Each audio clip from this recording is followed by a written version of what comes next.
à toutes et à tous, bienvenue pour cette nouvelle vidéo. Ici on va scraper ensemble cette page 30-30 avec une photo en bleu et en vert entre guillemets. Donc pour cette page j'ai voulu utiliser ce tampon bois de Florilège Design de la collection Sakura. Donc c'est une collection d'il y a 2 ou 3 ans je pense, et le nom de ce grand tampon bois s'appelle Branche Sakura. Je pense que vous l'avez déjà vu plein de fois sur plein de réalisations. Et je voulais en fait l'embosser à blanc, à chaud, sur du papier, enfin sur mon papier pour faire le fond. Mais n'utiliser qu'une seule branche pour faire ma réalisation. Donc au départ je m'étais dit bah ok, je vais utiliser mes infusions puisque c'est une nouvelle acquisition que je teste en ce moment, avec lesquelles je m'amuse beaucoup, mais voilà, l'idée, enfin l'envie d'utiliser les infusions pour ce projet là ne me tentait pas trop. Donc du coup je suis restée sur l'embossage à chaud sur mon papier. Donc en fait j'ai fait la technique du résist avec mes aquarelles avec ce tampon bois. Donc une fois que j'ai tamponné à la Versamark mon motif, je mets de la poudre à embosser blanche sur le motif, je chauffe, et ensuite pour faire la technique du résist, on va mettre notre aquarelle par-dessus notre motif pour que il puisse apparaître entre guillemets en transparence sur l'aquarelle. Alors, pour faire, pour coloriser du coup ce tampon, je voulais pas faire une tache comme je peux avoir l'habitude de le faire. Je voulais vraiment en fait coloriser le tampon. Donc j'ai utilisé mes aquarelles Winsor & Newton et j'ai réalisé 2 bleus. Le bleu le plus clair c'était du bleu de Prusse tout seul, et le bleu un peu plus foncé pour faire les zones d'ombre et les zones un peu plus intenses. J'ai fait un mélange de bleu de Prusse, de bleu d'Ardentren et de Grit Paint. Un mélange un peu au pifomètre entre guillemets pour avoir la couleur que je souhaitais. Et comme pour les feuillages avec une encre classique, je commence par la couleur la plus claire et la plus diluée. Je la dilue 2, 3, 4 fois des fois, c'est en fonction de ce que j'ai envie d'avoir. Et je mets toute ma couleur sur le motif, donc là en l'occurrence la fleur. Et ensuite, au fur et à mesure de mon travail, je viens intensifier la couleur avec le même mélange, moins dilué au cœur de la fleur pour donner des sortes de nuances d'ombre et d'intensité au centre de la fleur. Et quand je suis satisfaite, je peux aussi rajouter par exemple là le bleu le plus foncé pour intensifier le centre de la fleur. Donc voilà, donc j'ai fait exactement la même technique à chaque fois. Alors je travaille sur papier humide forcément, pas du tout quand je mets la première couche, mais quand je viens ajouter mes petites doses de couleur au fur et à mesure, bien forcément je suis sur un papier qui est humide. Il faut pas que le papier soit entièrement mouillé, que ça fasse des flaques, parce que sinon ça fait des auréoles, et bon, ça peut être joli en fonction de ce que vous voulez faire, mais c'est vrai que là en l'occurrence pour la colorisation de mes fleurs c'est pas ce que je voulais. Donc du coup quand c'est comme ça, ce que je fais c'est que avec mon pinceau je viens récupérer le surplus d'eau, et je viens essuyer après mon pinceau au fur et à mesure sur le tissu que j'ai à côté. J'ai pas forcément de papier imprimé qui est collé avec les couleurs de ma photo. Donc du coup je me suis dit je vais faire mon propre papier imprimé entre guillemets. Donc j'ai pris un papier canson, enfin le même type de papier que j'utilise pour faire mes pages. C'est un papier canson, c'est pas canson, c'est Clairefontaine je crois, Paint On, en A3 que je retaille et force pour avoir des formats de 30-30 pour faire mes pages 30-30. Et forcément le papier qui me reste en trop, je l'utilise pour faire par exemple là ce que je suis en train de faire, un fond de papier, ou alors pour faire des tamponnages, etc. Donc pour faire le fond de ma photo, donc là je suis en train de coloriser, j'ai colorisé plutôt les tampons. Mais le travail que j'ai fait avant, c'est-à-dire j'ai fait plutôt un aplat de couleurs en essayant d'apporter des nuances de temps en temps de vert très clair comme de vert foncé pour coller avec la photo.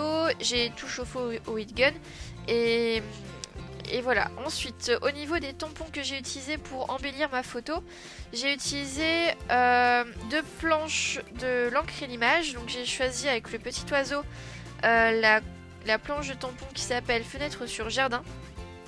Et pour les Polaroids, c'est une nouvelle planche de tampon de l'encre et l'image.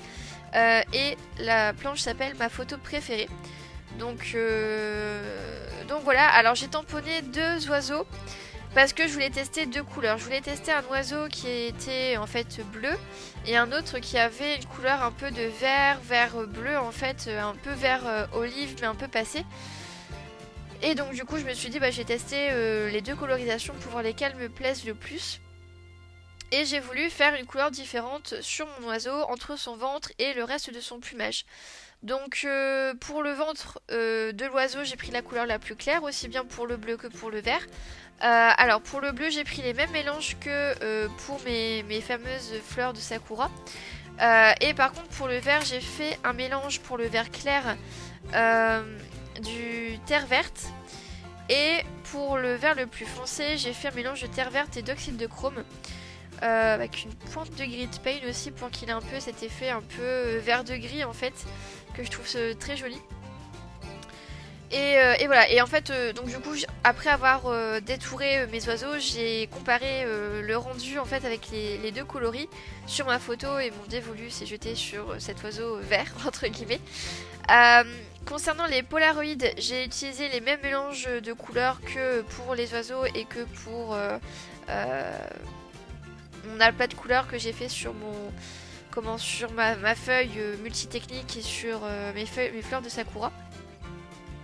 La seule chose que j'ai fait c'est pour que le blanc de mes polaroïdes en fait au centre, là où il y aurait les photos, soit totalement blanc. Je les ai colorisés avec un bleu ou avec le gris de paint qui était très dilué.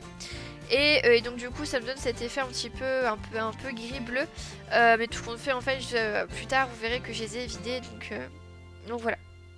Mais bon, si vous voulez tester ce truc là vous pouvez. Pour éviter que mon fond bleu que j'ai réalisé fasse un petit peu trop monotone entre guillemets, alors c'est pas du tout une technique que j'ai, enfin c'est pas du tout moi qui ai créé ces techniques, j'ai vu Annelise B le faire dans une vidéo il y a une paire de temps. C'est-à-dire qu'elle a créé en fait son fond aquarellé uni, et en fait pour donner du dynamisme en fait elle a mis pas de la mousse 3D, elle a mis de la pâte de texture avec des pochoirs pour justement pour donner de la texture en fait au papier, et je trouvais ça très intéressant de l'utiliser. Donc du coup j'ai testé cette technique et je trouve ça très sympa. Ensuite, donc pour avoir une continuité au niveau de mes motifs, une certaine harmonie au niveau et un équilibre au niveau de mes embellissements, j'ai décidé du coup de faire dans le bas, en bas à droite de ma page, un rappel en fait des fleurs de sakura. Je sais même pas si c'est vraiment une plante sakura, mais voilà, j'ai voulu faire le même principe que la fleur de sakura qui existe sur mon embellissement avec mes photos. Donc du coup je l'ai fait en bas à droite et c'est exactement les mêmes techniques que précédemment, la technique du résiste. Pour donner un peu plus de lumière à mes embellissements et à mes petits tamponnages, j'ai fait des traits au Posca blanc. Faut encore que je m'entraîne, je suis encore novice à ce niveau-là. Mais au fur et à mesure, en fait, on sait où placer les traits de Posca et aussi comment ça fonctionne, parce que j'ai eu du mal à savoir comment ces crayons fonctionnaient. Donc avec l'apprentissage et avec le temps, ça va bien, entre guillemets. Voilà, faut du temps et de l'entraînement. Donc là vous voyez le papier que j'ai réalisé en bleu avec mon pochoir en chevron et ma pâte de texture pardon. Je l'ai utilisé comme fond pour ma photo, c'est un peu comme un papier imprimé, et j'ai décidé de le déchirer. Alors là il s'est super bien déchiré mon papier, j'étais très contente, ça fait un bel effet. Et pour donner du relief, pareil, même technique qu'Annelise B, maintenant je prends plus de...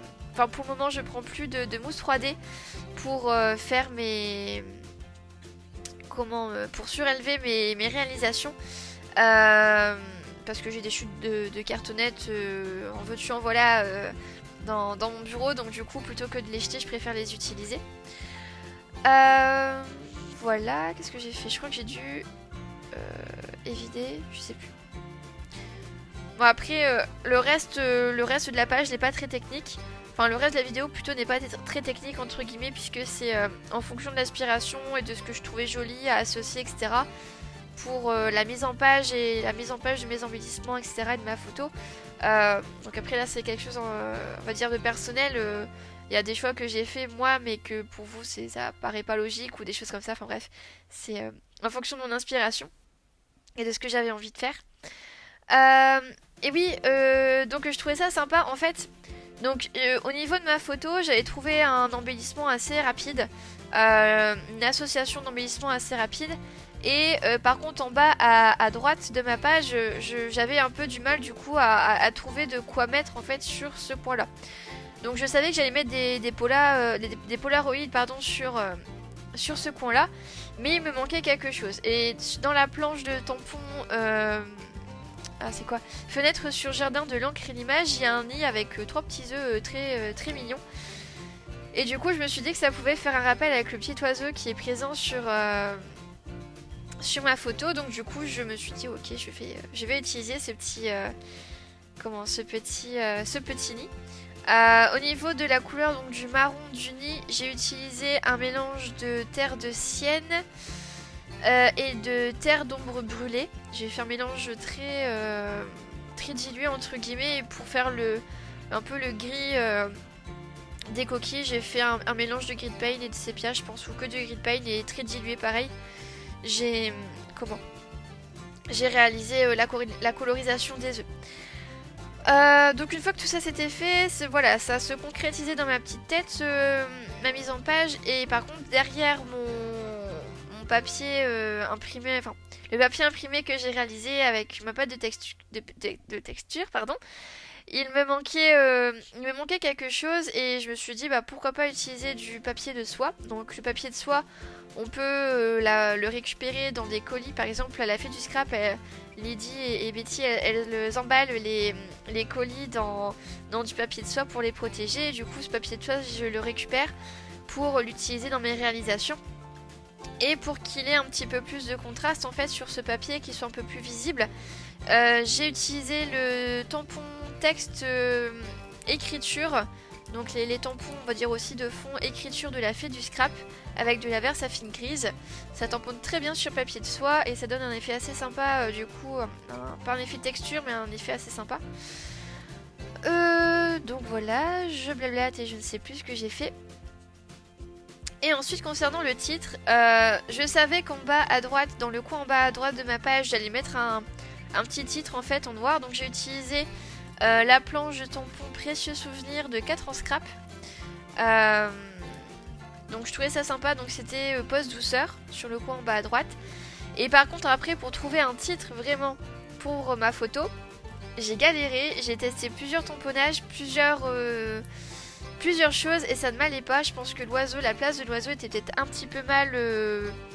Enfin, quoique l'oiseau est très bien placé là, mais du coup, mettre un titre en plus, je trouvais que ça alourdissait la page du coup. Et c'était dommage, donc du coup, je me suis retranchée sur la même idée qu'en bas à droite, c'est-à-dire tamponner directement le titre en fait sur mon papier. Et c'est toujours de la même planche de tampon 4 en scrap Précieux Souvenir. Et le titre c'est Instant Précieux.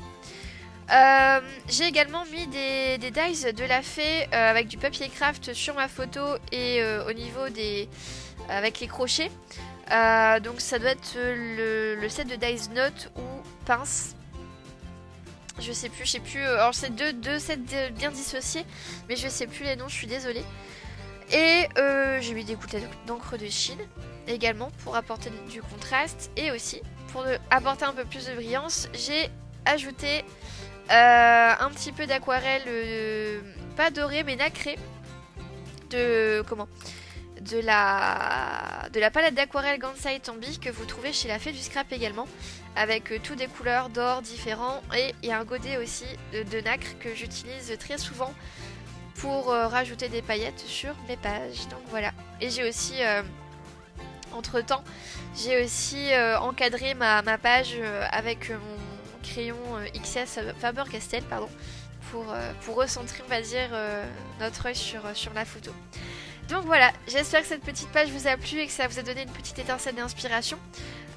N'hésitez pas à poster vos commentaires si vous avez des questions ou même des petits commentaires très gentils à faire sous la vidéo. Ça me fait toujours très plaisir de vous lire et de vous répondre. Vous pouvez vous abonner aussi à la chaîne si vous le souhaitez pour suivre un petit peu toutes toutes mes aventures scrapesques, on va dire, et activer la petite cloche pour recevoir les notifications.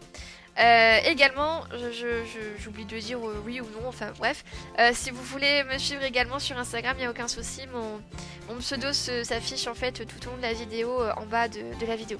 Voilà. Allez, je vous embête pas plus que ça avec mes explications, et puis je vous souhaite une très belle journée, puis à bientôt pour une nouvelle vidéo. Au revoir.